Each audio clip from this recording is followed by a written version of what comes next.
Parler de l'épisode 14 de Arrow.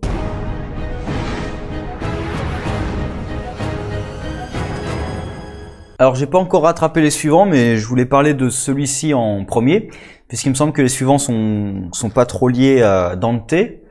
Donc c'est l'épisode qui marque une conclusion à Ricardo Diaz, définitivement j'espère, puisque là quand même à la fin il est brûlé vif, donc je ne pense pas qu'il y survive, et qui introduit véritablement, on va dire physiquement, le personnage de Dante, avec un thème global de l'épisode sur justement les demi-sœurs, avec Emiko pour Oliver, et j'ai complètement perdu son nom, je crois que c'est Dark Star ou quelque chose comme ça, pour William dans le futur. Enfin, c'est les demi-sœurs qui ont une dispute avec leurs demi-frères, qui sont plus ou moins chiantes. Dans le futur, ça va, puisque William va discuter, et finalement, voilà, ils discutent ensemble, et ils finissent par quand même trouver un terrain d'entente. Après, moi, le futur, je continue à ne pas m'y intéresser. Après, comme la nouvelle est tombée que ça serait que la saison suivante serait la dernière, avec 10 épisodes, et donc qu'ils avaient préparé vraiment la sortie de ce que c'est Stephen Amell, qui apparemment en a marre quand même du rôle, parce que ça fait 7 ans, ça va bientôt en faire 8 qui fait ce rôle. On peut comprendre qu'il a envie d'aller faire autre chose, et éventuellement revenir d'ailleurs dans les autres séries ou dans des crossovers. Mais là, ils étaient un peu obligés de faire une 8e saison de toute façon, avec ce qui s'est passé avec le Monitor, puisque Oliver a passé une espèce d'accord avec lui, donc ils étaient obligés quand même de travailler le personnage d'Oliver, donc je pense qu'ils pouvaient pas le cantonner juste au crossover. Après, donc on verra comment sera gérée cette saison 8. J'espère qu'il y aura une grosse partie de la saison 8 qui sera sur le Monitor. Et en plus, avec le Crisis on Infinite Earths, ils peuvent modifier le personnage d'Oliver. Et comme on aura aussi Batwoman, c'est vrai que Batwoman et Green Arrow, comme Green Arrow sert quand même souvent à faire un peu du Batman, hein. D'ailleurs, même la part de ses ennemis, c'était les ennemis de Batman. Bah maintenant qu'on a Batwoman, c'est vrai que ça ferait 2 séries qui ont à peu près le même ton. Donc, voilà, on va dire que Green Arrow va laisser un peu sa place à Batwoman, pourquoi pas. Ça fait quand même 7 ans, ça va en faire 8. Ça fait quand même un bon run, hein, même s'il y a des séries qui ont largement dépassé les 10 ans maintenant, mais voilà, ça fait un bon run quand même. Donc, ce qui se passe dans le futur pourrait servir justement pour la saison 8, pour faire une conclusion justement à la série. S'il l'utilise correctement, ça pourrait faire un truc comme ça où on voit Oliver justement dans ce qui va arriver, ce qui va lui advenir dans le futur, et ça pourrait être une certaine conclusion à la série. On verra exactement où ça mène. Bref, le futur, ça m'intéresse pas des masses. Ils sont convaincus que Felicity est vivante juste parce que sa fille pense qu'elle est vivante, parce qu'elle a déjà fait croire à sa mort et qu'ils ont pas de cadavre. Du coup, bah sa fille est convaincue qu'elle est encore vivante. C'est pas une preuve, hein. C'est sa fille qui est convaincue que sa mère est vivante. C'est pas une preuve, hein. C'est du wishful thinking en fait. Elle a envie que sa mère soit vivante. Oui. Mais c'est pas une preuve définitive. Et le futur laisse suggérer que Oliver ne reverrait jamais son fils. Puisqu'il dit qu'une fois qu'il avait pris la décision d'être avec ses grands-parents, il a plus de contact d'Oliver. Or, on voit Oliver qui essaie de le contacter. Du coup, est-ce que ça veut dire que il va arriver quelque chose à Oliver qui va faire qu'il ne cherchera plus à contacter William? Ou est-ce que, tout simplement, ses grands-parents font obstacle à ce que Oliver retourne dans la vie de William? Je pense que la deuxième possibilité me paraît plus crédible, en tout cas. Sinon, dans le présent, donc c'est l'arrivée de Dante, qui était l'ennemi que poursuivait donc la Suicide Squad nouvellement formée, et pas Argus, puisque on nous explique qu'il y a un complot au sein d'Argus, qu'il y a de la corruption au sein d'Argus. C'est le truc que je trouve mal fait, en fait, c'est la corruption au sein d'Argus.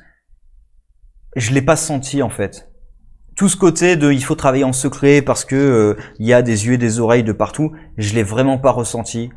Sur la menace que représentait Dante, pareil, depuis tout le début de la saison, je ne le ressens pas du tout comme ça. Après, ils font apparaître Dante, alors ils en font une menace parce que Diaz est terrifié de Dante. Donc utiliser ton ancien méchant qui est terrorisé du nouveau méchant par le nouveau méchant, c'est une façon justement de te montrer que le méchant qui était beaucoup plus méchant que tous ceux d'avant, bah il est moins méchant que le nouveau méchant qui est encore plus méchant que tous les méchants d'avant. C'est classique, on va dire, c'est même banal. D'ailleurs, ça me fait poser une question, puisque si Diaz est convaincu que Dante va lui faire quelque chose pire que de le tuer, qui est là en l'occurrence de le brûler vif, donc c'est pas pire que de le tuer, c'est de le tuer de façon horrible, pourquoi quand il est face à lui, il essaie pas de l'abattre? Parce qu'il se présente à lui, il lui dit que c'est un piège, il abat des agents, pourquoi est-ce qu'il essaie pas d'abattre Dante? Ça réglerait le problème. Et on voit Dante, autant il peut arrêter des flèches, il peut pas arrêter des balles. Hein. Il est humain. Enfin, d'après ce qu'on voit, il est humain. Donc, si Diaz lui met une balle en pleine tête, c'est fini. Enfin, après, peut-être qu'il y aurait d'autres personnes avec Dante, qu'il est pas tout seul et que ça lui retomberait dessus aussi. Mais de toute façon, il est convaincu que Dante va lui faire un truc horrible. Et quoi qu'il arrive, il fait partie de l'équipe qui a tendu le piège, donc il va se faire tuer aussi. Parce qu'on voit que Dante, ça c'est une façon aussi de montrer qu'il est assez dangereux. Il n'hésite pas à tuer tous ceux avec qui il était, juste dans le doute. Comme il y a un piège, dans le doute, il tue tout le monde. Et on voit il réussit quand même à résister face à Oliver, parce que Diaz s'était fait battre quand même par Oliver. Hein. Diaz, en combat à main nue, il se faisait battre. Il avait gagné le combat où quand il avait fait venir Oliver avec ses hommes qui regardaient là, et il a fini par gagner le combat en sortant un couteau et en trichant en fait. En combat à la loyale, il pouvait pas gagner. Et là, on voit que Dante quand même, il réussit à tenir face à Oliver, à arrêter ses flèches et tout. Donc, on se dit que quand même, ce méchant, il doit être pas mal. Hein. Sinon, la Suicide Squad, par contre, elle ne sert à rien. Enfin, déjà, de toute façon, la plupart des personnages, il y a qui? Il y a Cupid, on s'en fout. Il y a le fils de Deathstroke, c'est très bien, Jericho. Moi, je veux voir Deathstroke, je veux pas voir Jericho, donc ou alors si vous mettez Jericho, mettez-moi Deathstroke un moment ou un autre, parce que Jericho tout seul, ça m'intéresse pas en fait. Il y a le China White aussi, pareil, on est censé, elle sert à pas grand chose. Celui que je voudrais voir dans la Suicide Squad, moi, c'est Bronze Tiger, qui apparemment a l'air de revenir là, donc moi, celui que j'ai envie vraiment de voir dans la squad, ou même d'ailleurs avec Oliver, dans cette histoire, c'est Bronze Tiger. Parce qu'en plus, on l'a développé dans cette série, dans cette saison-là, donc j'ai vraiment envie de le revoir avec Oliver. Peut-être pas d'ailleurs dans la Suicide Squad, pas forcément avec une bombe implantée dans le crâne, mais bon. Sinon, donc la Suicide Squad qui se fait repérer, alors apparemment c'est Diaz. Alors, c'est pas clair si c'est Diaz qui les a dénoncés, puisqu'ils évoquent qu'il y a le directeur là qui les a trahis. Donc, est-ce que c'est Diaz ou est-ce que c'est lui qui les a dénoncés? Bref, ils se sont fait avoir. Et les types qui sont sur place, au lieu de sortir des flingues et de les abattre, ils sortent des armes blanches et des armes contondantes. Sérieusement? Parce que s'ils avaient sorti des armes à feu, ils auraient gagné. Hein. Mais bon, voilà, donc la squad s'en sort. Et à la fin, Diaz quand même réussit à s'enfuir en utilisant un électrochoc sur sa bombe. Alors déjà, je suis quasiment sûr qu'un électrochoc en pleine tête, tu es mort. Mais admettons, je suis quasiment sûr que balancer un courant électrique dans une bombe de haute précision, ça fait exploser la bombe. Hein. Ça ne la désactive pas. Parce que s'il suffisait de lancer un courant électrique dans une bombe pour la désactiver, le métier de démineur serait beaucoup plus tranquille. Hein. Donc soit les bombes de Argus sont vraiment nulles, soit c'est très pratique pour le scénario en fait. Et j'étais convaincu que Diaz allait s'enfuir. Franchement, devant mon écran, je me dis mais non, il va pas s'enfuir encore. Et je vois Felicity qui le prend pour cible. Mais tire. Et là, elle fait son discours de non, je vais pas t'abattre parce que je suis plus fort que toi. Je me suis dit mais non, il va s'enfuir. Et heureusement non, il y a Deagle qui débarque et qui l'arrête à nouveau. Heureusement, parce que là, s'il s'enfuyait encore, au bout d'un moment, c'est chiant. Et donc ça finit, il se fait brûler vif par quelqu'un qu'on ne connaît pas encore, mais certainement un homme de Dante, très certainement. Mais Diaz a l'air de connaître la personne, donc voilà, ça doit être quelqu'un d'autre. D'ailleurs, on apprend d'où Diaz a tiré ses Long Hunters, que j'avais complètement zappé, je me souvenais même plus qu'ils existaient en fait dans cette série, tellement ils étaient importants. Donc c'est Dante qui les a donnés, enfin prêtés, je sais pas comment dire, à Diaz pour en faire ce qu'il a magistralement échoué avec eux. D'ailleurs, même le truc de Diaz qui cherchait ce qu'il s'injectait pour obtenir une super force, là, il cherchait à avoir des pouvoirs, même ça en fait c'est passé aux oubliettes. On n'en a jamais reparlé en fait de ça. Enfin bref, l'histoire des Long Hunters, il nous a utilisé ça en fin de saison précédente.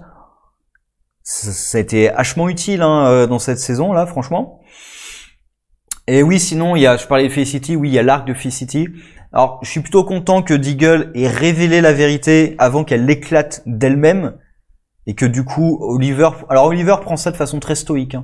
On a quasiment l'impression qu'il était au courant à l'avance de ça, ce qui était peut-être le cas. D'ailleurs, il était peut-être au courant. Par contre, Felicity évidemment le prend très mal et elle a son combat intérieur de est-ce que je dois le tuer, est-ce que je dois pas le tuer, est-ce que je dois révéler à Oliver que je suis enceinte aussi, avec c'est pas Dinah, c'est Laurel qui elle n'a plus envie de tuer Diaz puisque en fait maintenant qu'elle s'est établie une vie, elle a pas envie de la perdre sa vie. Elle a pas envie justement d'être condamnée pour un meurtre. Maintenant, elle est plutôt satisfaite de sa vie. Elle est plutôt contente de l'endroit où elle est et elle a pas envie de tout gâcher, même pour sa vengeance. Et Felicity finalement prend la bonne décision qui est de pas tuer Diaz, même si Deagle qui l'utilise sur le champ. Alors Deagle se fait pardonner parce que justement il l'utilise sur le champ d'opération, d'accord, mais il le met en priorité sur sa liste parce qu'il faut surtout pas qu'il s'échappe. Donc ça le permet de le réconcilier un petit peu avec Felicity et Oliver, forcément les deux ensemble. Voilà, donc globalement la Suicide Squad, elle servait pas à grand chose. Dante, ça peut être intéressant. Après, je trouve que ils ont pas suffisamment travaillé la menace qui représentait avant. Là, dans l'épisode, si, mais la corruption de Argus était pas suffisamment bien présentée, je trouve. Donc, la menace que représente Dante, c'est assez faible et assez flou. Là, ça devient plus clair, mais pareil. Que cherche réellement Dante? Quels sont ses objectifs?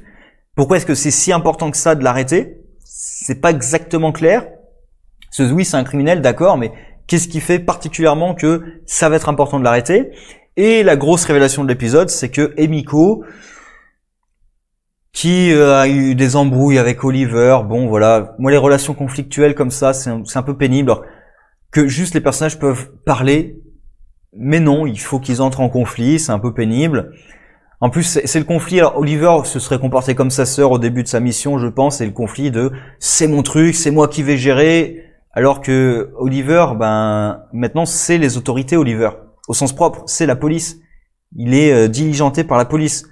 Donc oui, il fait son travail et c'est sa responsabilité de faire respecter quand même la loi un minimum. Mais il l'oublie un petit peu parce qu'il devrait aussi arrêter sa sœur. Et oui, puisque c'est la justice, il devrait aussi arrêter sa sœur.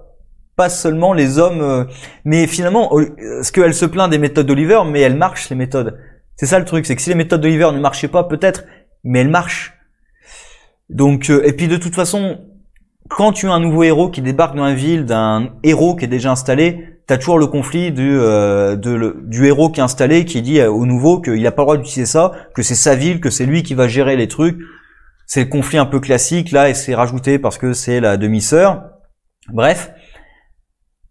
À la fin, ils se réconcilient un petit peu et on apprend la grosse révélation que Emiko travaille pour Dante. La grosse question qui est posée, c'est est-ce que elle était envoyée depuis le départ pour infiltrer l'équipe d'Oliver, ce qui a pas l'air évident, puisque depuis le début, au contraire, elle essaie de rester loin d'eux, mais en même temps, elle s'en prenait à Diaz qui travaillait avec les hommes de Dante.